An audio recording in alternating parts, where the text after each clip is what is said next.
Hi, I'm Surbi, and today I'm with one of my admired personality who has left a long-lasting impression on the way I lead my personal and professional life. His life philosophies are very striking, very applicable, and catch the mind of many professionals or to-be professionals. His thoughts as well as his life journey has changed thinking of many individuals essentially as they are relatable. Many motivational speakers talk. I have observed examples of the great personalities are put forth that many a times look far-fetched and difficult to relate to. Let me take this opportunity to introduce Mr. Charudutt Katare, a senior pharma professional who worked for more than 27 years at various vantage positions, including being a vice president at just 37, then a senior vice president at 40, and then scaling to become an associate president of a reputed pharmaceutical company. Besides his bachelor's degree in pharmacy and then an MBA degree in marketing, he has pursued corporate executive programs, essentially capstone and corporate entrepreneurship at IIM Ahmedabad and IIM Bangalore. His resume and professional career is his contribution towards the scaling vision and results imparted to many companies he worked with and to his colleagues operational at every level of management. He was associated to MBA institutes as unique pedagogy of guest lecturer as well as worked as a mentor to some award-winning NGOs, including those for women empowerment. Why I said his life story and experience is relatable, for he comes from a modest family background. He raised himself to the level of being called by the society successful, both personally and professionally. He designed his retirement. His concept of retiring means not working for anyone else at the age of 50, scaling probably every vantage position at a young age and ensuring the intended net worth value. His son has completed his graduation from world's #1 university in his elected academic major and now works with a company featuring amongst the top 5 of the world.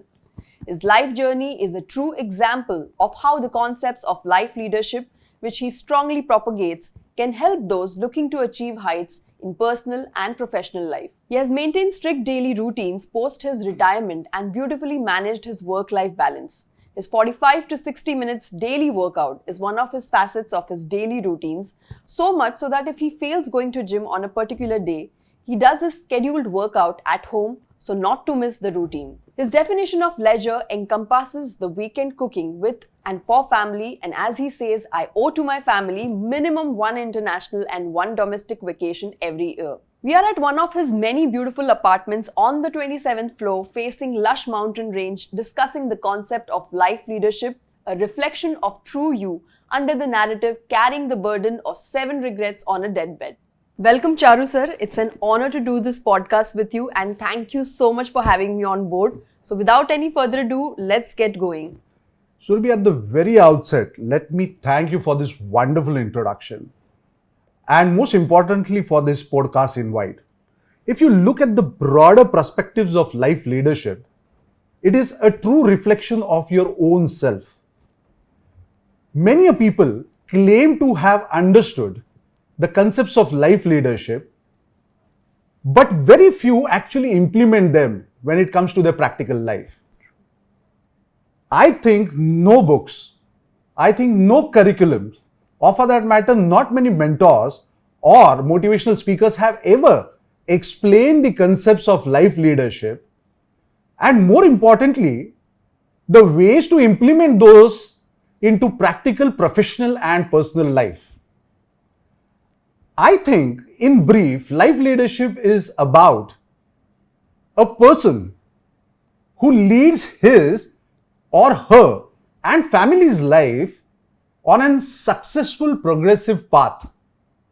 And I think for many years, 27 years in my professional career, I have seen many top leaders consciously or subconsciously using the concepts of life leadership so that they can unleash the potential and actually excel both in their personal and professional life. Surbi, most of us, unfortunately, accept whatever is being served in life, expecting that the things would change, the circumstances would change. And you will appreciate most of the times, such things never happen. True. And during that particular phase which has been there, many people who expect the things around to change, the circumstances to change, I feel that they go through a life journey which I say as born by default, lived by default, and died by default. Agree. Imagine a person who lives such kind of life journey, who is born by default, lived by default, and died by default, always will struggle to exist when it comes to professional and personal life. In professional life, Surabhi, you will appreciate that if you're struggling to exist, struggling to get noticed, there are chances that you will be replaced and nobody will repent about it. But when it comes to personal life, imagine you struggling to exist. The kind of life journey, Surabhi, you go through is something which I call as very painful and very traumatic one. And I personally feel life is a true reflection of what we want to see ourselves as. And believe me or not, Surabhi, every single moment of time, during the time when I embarked onto a professional journey when I was somewhere around 25 or 27, since that time till the time today when I'm at an age of 51, every single moment of time when I look at my reflection, when I look in the mirror, every single moment of time, I love every bit of it. And whether it was at an age of 27, whether it was 3 years down the line, whether it was 5 years, a decade, or 20 years down the line, or even as I said, today as I'm discussing with you, whenever I see the mirror and whenever I see my reflection, I love every single bit of it. My question to you, Surabhi, is that when was the last time that you saw your own reflection genuinely? Because if you have done that, Surabhi, it will always give you the truth. It will always give you that reflection which has been there. And if the reflection is saying to you, Surabhi, that you need change, believe me or not, you are progressing and you are alive. So talking about liking or not liking our reflection is something that very few ponder over. The major chunk of the population is so busy running and chasing that they hardly take a pause and reflect on where they have reached and where they would like to reach next. True. Here I would like to share an incident with you where after my event, I was just waiting outside the hotel, waiting for my valet. And I just overheard these two hotel employees talking to each other, where this lady employee was trying to convince this gatekeeper as to how he should get his degree and complete his education. But this guy was so convinced that getting educated was not important. And I just couldn't stop myself. I went up to him and I told him how important it is to get educated. After which I realized and questioned why people want to stay where they are and work harder all their life, whereas they can upgrade themselves and live a more prosperous life. A huge chunk doesn't even check their reflection or is bothered about whether they like their current reflection. But I hope our today's podcast is going to motivate people to look at life leadership more deeply. So Charu sir, please take us through the first philosophy of our today's podcast. Before I get to my first life philosophy, let me be very honest with you. Prior to this, I have never expressed about my childhood or for that matter life journey to anybody else. Oh. In fact, I come from a background which is a poor background, or maximum what you can call as a modest one. And during those times, most of my relatives I know of were either falling into the category of middle class or an upper middle class. The house where I was born was actually cramped for space. Until the age of 27, 28, while I was staying in that house, I still remember few of my colleagues coming over to my house and they used to say, Charu, आपका घर जहाँ पे शुरुआत हो रही है, वहीं पे खत्म हो रहा है. अच्छा. And I categorically remember I was calling myself to be lucky enough to be born in that place because my elder sister, was born in a more miserable place. You won't believe she was born near to a place which is an hen house or what we call as murgi khana. And To be very frank, whenever I looked at her birth, I always felt myself to be very lucky. At least I was born in a place which can be called as house, जहाँ चार दीवारें और ऊपर छप्पर तो at least था. But as I said, my childhood or my background does not start with my birth, or for that matter, my elder sister's birth. In fact, it goes to the hardship and the struggle which both my parents, my mother as well as father, they actually went through, actually making both their ends meet during those times. You will be shocked to know that my mother used to work at an age of 5 or 6 as a porter, where she used to carry luggage on her head and shoulders, climb 700 steps. Wow. On a mountain which had in Shiva temple. Obviously it was a pilgrimage place. And she used to do this 3 times in a day, climbing 700 steps and coming down. 3 times a day? Are you serious? That's what it is. Wow. And since she lost her father at an age of 5 or 6, she had to take care of her family. She had 2 younger sisters as well as 1 younger brother. While her mother used to work on the field, she had to do this 3 times in a day. Imagine 3 times in a day, That's climbing a lot. 700 steps up a mountain and coming down along with that heavy weight. And I'm sure during those times she must be crying in a corner. I'm sure she must be looking around at the friends of her of similar age actually playing around in the fields, playing in the veranda, and she must be cursing what kind of life I'm going through. My father had a similar background, Surbhi. Okay. In fact, when he was appearing for his SSC exams, during those times, SSC exams was 11th standard. And he required to pay a fees, exam fees of 1.5 rupees or 2 rupees. Do you believe he worked with one of his relatives doing all his daily course? Sleeping in the veranda, whether it is summers, whether it is during rainy seasons or during winter season. And just to get that 2 rupees, which was that exam fee, working with your relative, doing all the daily course of him, sleeping outside in the veranda, whatever the season it might be. And both my parents, Surbhi, whether my father or mother, never express about these hardships, these struggles which were been there till the time we actually grew to a particular age where we became matured enough to understand this kind of hardships which have been there. I categorically remember till the age of 8 or 10 of mine, this thought never crossed my mind that we belong to a poor background.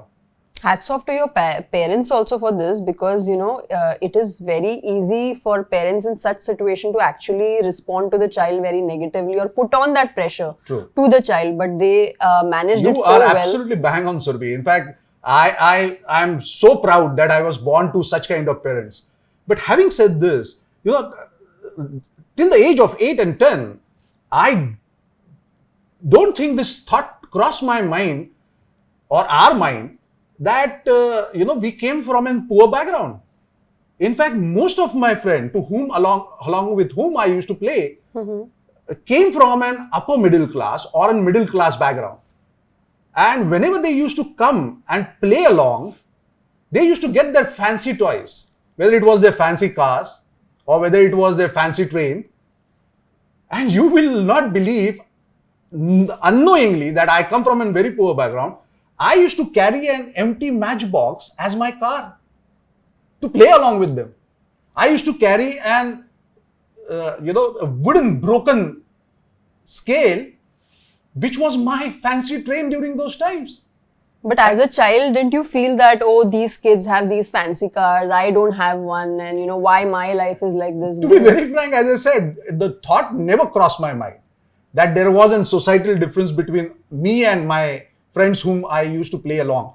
But having said this, as we were discussing about it, whenever we used to play along, just to compensate that I don't have a proper toy, I used to shout at the top of the voice while they used to zoom their cars and zoom their trains. And I used to shout just to compensate that I don't have a proper toy. And I remember during those times, few of our neighbors coming to my mother and expressing this aspect that Charu ko thoda sa dheere chillane ke liye boliye. Because if he does that, continues to do that, aage kuch hoga nahi pata nahi, but at least he will grow deaf when he'll grow up. I had absolutely no remorse about the fact that I came from such a background. So then what changed, Charu sir? In fact, Surbi, while I started growing up, from my childhood to an adolescent phase, I suddenly realized that the people around, the relatives around, they started judging us, judging me, my family, essentially on a materialistic and monetary perspectives. And you will be shocked, there were so many of those questions which were posed to me and to my family. There were so many eyebrows which were being raised, which were very shocking, Surbi. Oh, that's terrible, sir. I mean, what did they ask you? In fact, the questions which were being asked were as shocking as, what is your family income? Really? What is the lifestyle which you're living in? The questions which were being posed is, which school are you going to? What college? What quality of college? Which stream have you picked up? Can you believe a question which was being posed was, which brand of TV do you have? In our case, it was more of whether you have one or not. And this comparison about, every time, being onto a monetary perspective, on a materialistic perspective, went on, and they were trying to frame me and my family in a specific quality of life beyond which we can't progress. My God, that is so funny, because I think I have only seen people asking such kind of questions in the typical TV shows, TV serials that you see. I never realized that this could actually happen to someone in real life. True. And in fact, I consider always that all these incidences which were being there, these individuals who were posing this kind of questions, actually provided me with a trigger, a positive trigger, a reason to get up in the morning every single moment of time. And I remember of one of these incidents, Surbi, which I would definitely like to narrate. When I was 5 or 6 years old, my father met with a terrible accident. He was hospitalized for almost about 2 months. Further to that, he was asked to have bed rest for almost about 1 month. So practically 3 months he was bedridden. That's a long time. Yeah. And especially with your financial conditions. In fact, he narrated about this incidents only when I grew up to an age of 18 or 19, just not to bother me about, this kind of situations. Do you believe he said that during those 3 months, when many of his close friends, many of his close relatives didn't visit him either to the hospital or when he was back home, with the fear that he might actually borrow money for the medical expenses which have happened. And that's the reason, Surbi, I come very strongly to my first philosophy, which is very core to me. I completely believe, Surbi, that nobody in this world, I'm emphasizing on this aspect, nobody in this world ever intends to or will put money in your pocket. So, Surbi, before you earn a lot of money, getting into company of those individuals who would preach you, who will teach you that money making is only for destined few. You should remain satisfied with whatever you have. Is an all nonsense kind of company. All nonsense kind of statements which people will pose you. True. So before we continue further into the discussion, I would just like to add there's something that I firmly believe in, that when any person hits rock bottom in their life, they have only 2 ways to go about it. Either they will rise up in life or they will go absolutely downwards. So here I would also like to appreciate you as a person, that when you hit that rock bottom in stage, and a lot of our viewers out there could be in similar positions. So we would like to encourage you to take the upper road instead of going downgrade like Sir has done in his life, and he's going to take us further into the story. Yeah. In fact, Surbi, when you come across such kind of individuals who will tell you that you are destined not to make money, you should be beware of such kind of individuals. Essentially because these are the same individuals, Surbi, who would tell you that monetary success is a relative phenomenon. According to me, monetary success has its own definition, not as per your and my convenience, but as per the statement which has been given by the society at large where we are living in. Only those, Surbi, who cannot progress professionally and personally in life, then conveniently say that monetary success or money making is a relative phenomenon. The importance of money, Surbi, is only understood when you are in dire needs of that. Absolutely. I remember of interacting some 3 weeks or 4 weeks back with an engineering student who wanted to pay her third year fees, which was just merely 40,000 rupees. Her parents cannot afford her education. She was struggling to pay that 40,000 rupees. Go ask importance of money to her. Let's say, God forbid, Surbi, someone close to your family needs to undergo a bypass surgery, which is going to cost 10 lakh rupees and you don't have that 10 lakh rupees. Go ask your closest of the friend. Go ask your closest of the relative. You will understand the importance of money. I completely therefore believe into this aspect that money making is an art. Growing it is a skill. A skill which has been mastered by only few.